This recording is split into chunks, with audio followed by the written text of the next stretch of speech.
यहाँ पर मोह, मोह मतलब कामना, जो आप करते रहते हो अनेकों अनेकों संबंध में। तो यहाँ पर कहा गया कि भाई ये इच्छाएं हैं, इनको नियंत्रित करना। नियंत्रित करने के बाद भगवान कह रहे तब तुम में शुचि, शुद्धता आएगी, तब तुम इस छल कपट से दूर होगे, और तब भगवान कहते तब तुम में प्रवीणता आएगी, तब तुम दक्ष होगे। तो भगवान ने कहा तब हो गए, पर ऐसा नहीं कहा आप और हमने थोड़ा सा सत्संग कथा सुनी, हम एकाएक हो, हमने कहा कि हम सब त्याग करेंगे। आप देखिए लोग दूसरों को देख करके, उन्हें ना कोई विधि पता है, ना कोई नियम पता है, ना उनमें कोई भगवान के प्रति प्रेम भाव है, केवल देखा कि इस वेश से सम्मान मिल रहा है तो कई लोग संत बनने के लिए तैयार हो जाते हैं। कई लोग ये देखते हैं भाई भक्तों को सम्मान मिलता है, हम भक्त बन जाएंगे। तो इसी चीज को भगवान ने कहा कि यहाँ पर आप ज्यादा देर टिक नहीं पाओगे। जो आपका थोड़ा सा भाव है, अगर आप दक्ष नहीं हुए, अगर आप उस चीज में प्रवीण नहीं हुए, आपका भाव जो है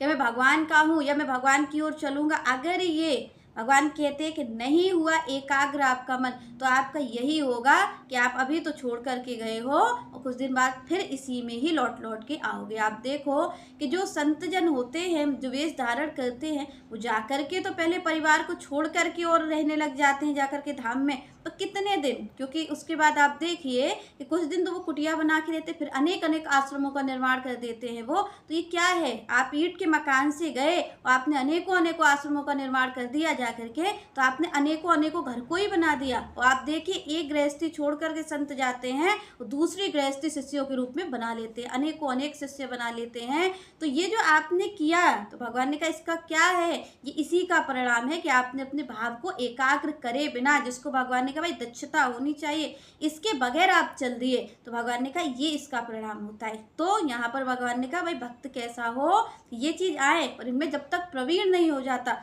तब तक भगवान ने शुभ सर्व आरंभ परित्यागी नहीं कहा, भगवान ने इन चीजों को कहा।